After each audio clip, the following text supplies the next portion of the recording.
La Rumorosa, the road between Tijuana and Mexicali. Even though this road has been heavily renovated, many still consider it one of the most dangerous in North America. Hi, my name is Don, and welcome to my channel. Come along with me as I drive from Tijuana to Mexicali using the famous Rumorosa. Let's send it back to my past self, because like any good road trip, this starts with a cup of coffee. I was in a bit of a hurry, so I hit a drive-thru at a common coffee spot. It's sort of like a Mexican Starbucks. I'm going to take a quick sip of my vanilla latte and be on my way. Here I'm pulling into a Chevron. Mexico gas stations are full service, so they pump the gas for you, check your air pressure and your tires, wash your windows, all that sort of stuff. Don't forget to tip them. I'm at the Calimex in Zona Rio. I just finished putting gas a few minutes ago. I ran inside and I grabbed some snacks. I'll show you what I got. I got a couple water bottles, a watermelon flavored hulls that are kind of like crunchy, and then these awesome tomato flavored Lays, which tomato flavor sounds like it would not be good, but it's actually extremely good. And the real reason I went in was for this orange juice, which is amazing. So the trip should take me about 2 hours. Probably going to make some stops, so maybe a little bit longer. I will keep you guys posted along the way. I'm going to go try and track down my friend Willie, see if I can buy a breakfast burrito from him, and we'll go from there. Let's get this show on the road, and we're going to start by merging onto the two, headed away from the border like if we're going to Otay. Here is a map of the route we're going to take. Tijuana on the far left, Mexicali on the right. I will put a link to this map in the description. But Don, you say a lot of people say this is one of the most dangerous routes in North America. What's the deal? Well, it's because of this section right here. This section of the road itself is referred to as La Rumorosa, which translates into the Whispering One, and is responsible for many deadly car accidents because of high winds, snowfall, and various other road conditions, which I'll get into later on in the video. GPS was not my friend on this trip. Up ahead is an area where I almost made a mistake. I actually thought that the GPS was telling me to go up this off-ramp here, but what it was actually telling me to do, or what it wanted me to do, was actually stay on this road and make a left. When I said GPS wasn't my friend on this trip, what I mean is, one, it was giving me kind of complicated directions as far as what on-ramp and off-ramp to take. And when I punched in my original directions to say, hey, take me to Mexicali, it told me cross back into the United States, into San Isidro, take the 8 all the way down to Calexico, and then back into Mexicali. So it told me, literally, leave the country that you're in and then cross back into the country that you're in. Ridiculous. After making the left, follow signs for Mexicali Quota, or the 2D. I was pretty bummed that my buddy Willie took the day off. I was actually planning on having the chicharron burrito that his wife makes for breakfast. So hopefully you can hear my excitement when I found this spot. What's going on there? There's burritos for sale. Right on the side of that damn freeway. Yeah. Let me call you right back. You're stopping, huh? Yeah. I'll call you right back. Bye. Okay, bye. I ended up buying one bean and cheese burrito and one chicharron burrito from this spot here. It's located actually right before the first toll booth. Each burrito costs $2 each, so total $4.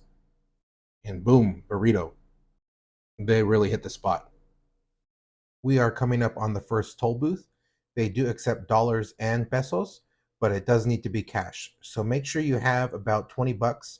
It cost me $15 in tolls for the voyage. So pay the guy at the booth and be on your way. Once you pass the first toll booth, cell service does start to become a little spotty. Sometimes it's great, sometimes it's not. Make sure you have some music pre-downloaded or an audiobook, podcast, whatever it is that you like to listen to while you're driving. As a reminder, make sure you do follow the signs that say Mexicali Quota. Around this part of the drive is when it becomes a lot more scenic. You're out of the city and you have these nice, beautiful mountainy views. And then periodically it will get interrupted by this nonsense. Bet there's going to be one of those streets here. Nope. It's nice and quiet. I still can't believe how that's allowed.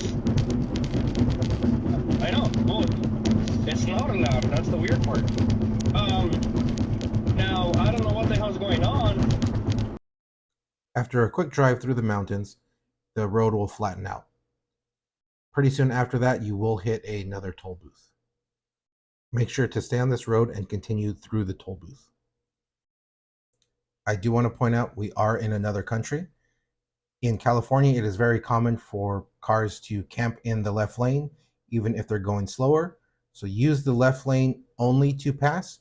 Once you're done with your pass, get back over into the right lane to allow faster cars to pass you. Don't be one of those guys that's always driving in the left lane. That's going to get a lot of upset people in Mexico. That's why my video clips on these 2-lane roads, most of the time you will see me in the right-hand lane. Here we are coming up to another toll booth. There's also a rest stop. This is right before what people consider the most dangerous area of this trip, which is called the Rumorosa. There are quite a bit of toll booths on this journey. And I mentioned earlier, I think in total I spent about $15 to take this route, but it is definitely worth it because this road is extremely nice. It's much better than I expected it to be, which was a nice surprise. Up to this point in the drive, I hadn't filmed much outside of my dash cams. When I saw this truck pulled over on the side of the road taking pictures, it kind of triggered me. Oh wait, I'm supposed to be filming for this video that I'm making. So let's take a look and see how that went. So I'm a little bit more than halfway through the journey to Mexicali, and there was this really cool kind of pull-off area with a really nice view. So I thought I'd show that to everybody. So check it out. This is kind of the view that I've been driving through.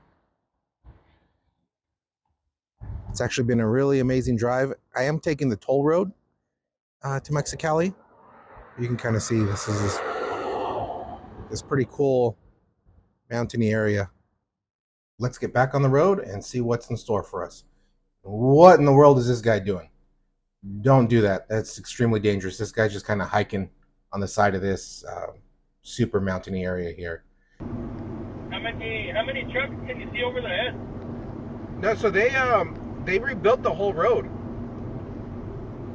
So it's not the same anymore. A few moments later. As soon as the call dropped, I came upon this accident. You can see there's still dust in the air. People are still in the vehicle. I immediately pulled over along with most of the cars that were in the area.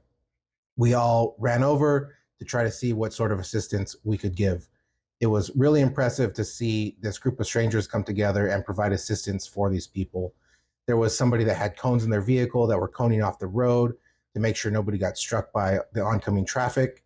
Everybody jumped in and helped flip the vehicle back over, and everybody was able to safely get out of the vehicle with only minor injuries. After talking to everybody that was involved in the accident, we were able to figure out that they were trying to change lanes, and as they were changing lanes, they saw a car that they didn't realize was there. They overcorrected and ended up spinning their van, and it flipped onto the side. I'm super glad that everybody was okay. It was just really impressive to see the way that everybody came together to make sure that those individuals were safe. So I made it like a whole half a mile, and I actually came to another cool little rest stop area. You can actually see behind me, right about here, that's actually the border fence between Mexico and the United States. Let me turn around and give you guys a better look.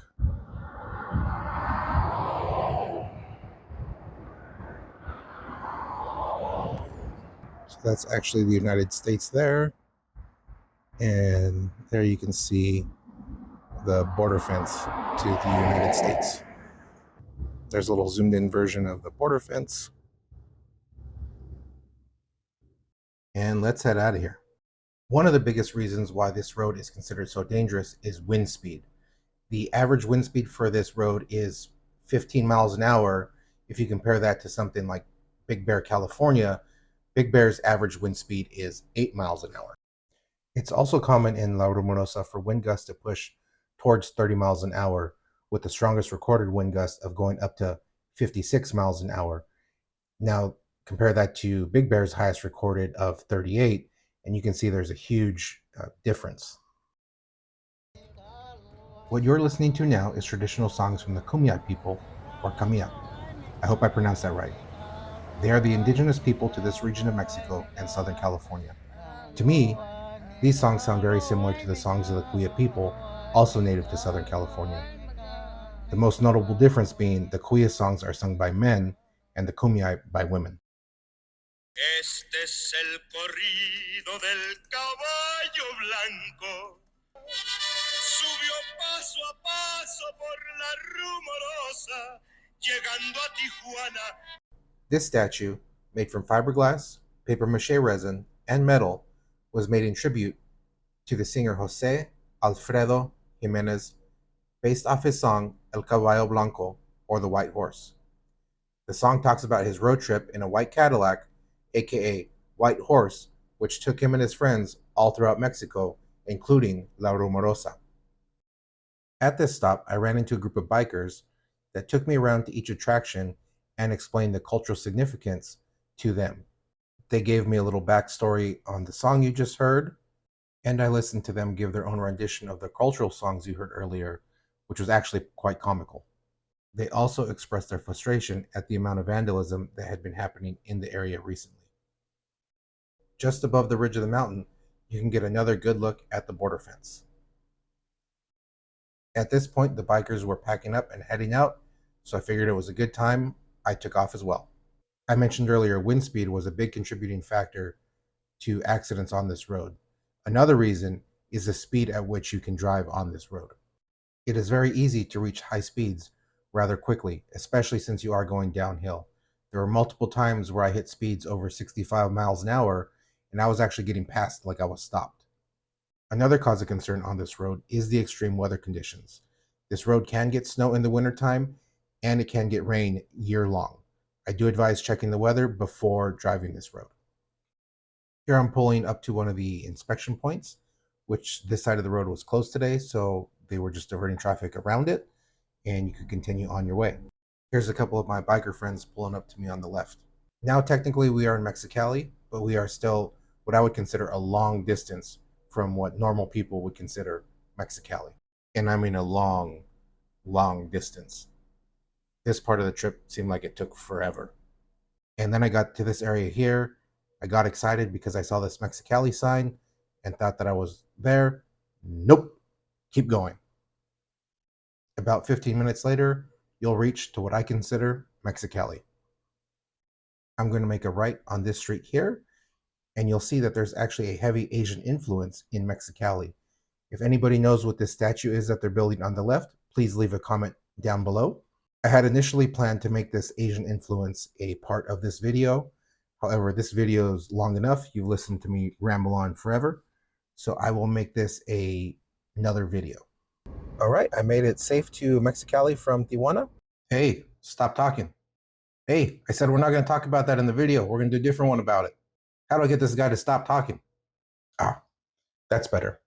Just a couple of quick closing comments. If you don't like driving through the mountains or dippy-doos, this road is definitely not for you. Is it dangerous? Yes. Should that stop you from driving it? No. Just remember, respect the road and the conditions, and you should be just fine. If you want to see more videos like this and you made it this far in the video, feel free to give me a like, comment, or subscribe. Thank you everybody for watching, and safe travels.